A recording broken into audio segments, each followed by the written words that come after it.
Après une attente beaucoup trop longue, enfin, elle est là, la voici, la voilà, la seconde intégrale Excalibur.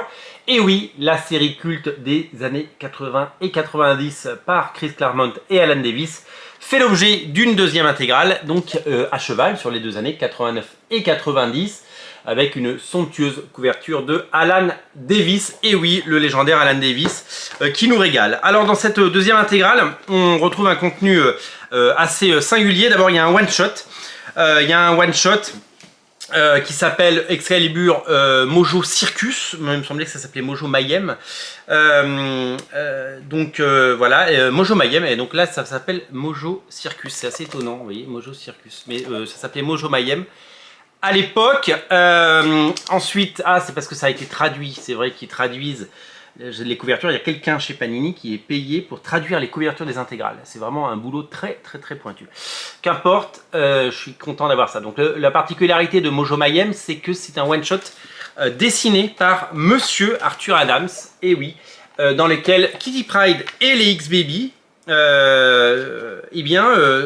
vont faire équipe. Et c'est un épisode absolument génial. Et en plus, c'est les X-Men que j'adore parce que c'est les X-Men de l'époque où ils étaient en Australie avec les costumes de folie. Et voilà, donc elle est contente de retrouver les X-Men, Kitty Pryde, parce que les X-Men étaient morts à l'époque. Enfin, ils étaient présumés morts en tout cas. Donc c'était vraiment génial. Voilà. Un épisode superbe. Quand c'est du Arthur Adams, c'est toujours un plaisir. Et puis après, on arrive. Alors il y a aussi un annual, je crois. Il y a des épisodes de Marvel Comics présents 31 à 38 que je n'avais pas. Et sinon, il y a les épisodes 12 à 19 de Excalibur. Alors là, nous avons une rencontre avec plusieurs Captain Britain de plusieurs époques. Ça ressemble à du Erik Larsen. C'est du Erik Larsen. Oh là là, c'est fou. Erik Larsen qui avait dessiné du Excalibur. Et bien, vous voyez, je découvre des épisodes. Je n'étais pas du tout au courant. Et bien, je suis assez content. Moi, ce qui m'intéresse, alors le Mojo Mayhem m'intéresse évidemment, mais ce qui m'intéresse, c'est bien entendu le début des aventures d'Excalibur, dans laquelle il commence ce qu'ils appelaient bon, là ça s'appelle voyage temporel, ça s'appelait Time Cruise Travel, je sais plus comment ça s'appelait en anglais, mais c'était exceptionnel. Et on voyait les personnages d'Excalibur sur un scénario fabuleux de Chris Claremont et des dessins flamboyants de Alan Davis, voyager à travers des dimensions, se retrouver à l'époque médiévale par exemple, et devoir affronter des choses et régler des problèmes. C'était délirant, c'était génial. Ils allaient dans l'espace, ils allaient partout, et il y avait notamment cette splash page fabuleuse dans laquelle Captain Britain avait son nouveau costume. Qu'est-ce qu'il était cool le nouveau costume du Captain Britain, vraiment. Alan Davis était au sommet. Alors il faut savoir qu'il y a eu vraiment deux époques très importantes pour la série Excalibur. Il y a eu le début, évidemment, les 20-30 premiers épisodes. Puis Alan Davis est parti, et quand Alan Davis est revenu sur la série, il est devenu également scénariste. Et là, alors là, ça a fait des étincelles parce que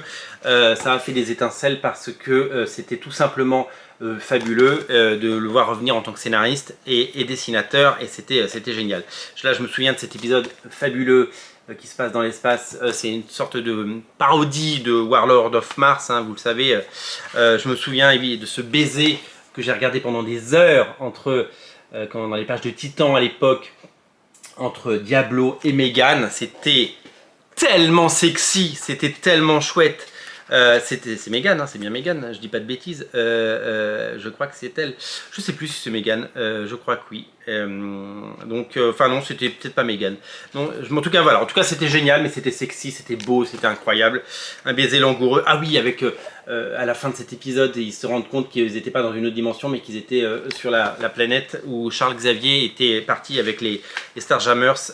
Voilà. Alors je me souviens aussi qu'il y avait d'autres dessinateurs qui venaient de temps en temps prêter main forte. Il y avait cet épisode qui était pas très heureux par Dennis Jensen, je me souviens que quand j'ouvrais Titan et que je voyais que c'était une sorte de parodie de Dirty Pair, vous savez, on voyait les personnages, mais bon, c'était vite, faut faire du manga, il y a déjà la Japanimation arrive. Et puis alors là, il y a un épisode absolument génial signé Rick Leonardi, et moi j'étais tellement fan de Rick Leonardi. Enfin, il est toujours vivant, mais qu'est-ce que j'aimais son style un peu haché dans les pages de X-Men notamment. Qu'est-ce que c'était chouette, et j'ai vraiment adoré ces pages là. Voilà, je m'autorisais à aimer Excalibur en dehors de l'Excalibur de Alan Davis quand c'était des gens comme Rick Leonardi, bien entendu. C'est la deuxième intégrale, la première est toujours disponible. Je vous invite, si vous êtes comme moi un vieux nostalgique des pages de Titan et d'Excalibur, à sauter dessus, véritablement sauter dessus. Faut vraiment y aller, faut pas se priver, c'est vraiment exceptionnel.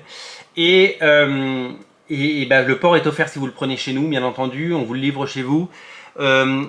C'est disponible en boutique à Paris au 49 rue La Cépède, évidemment, ça c'est une évidence.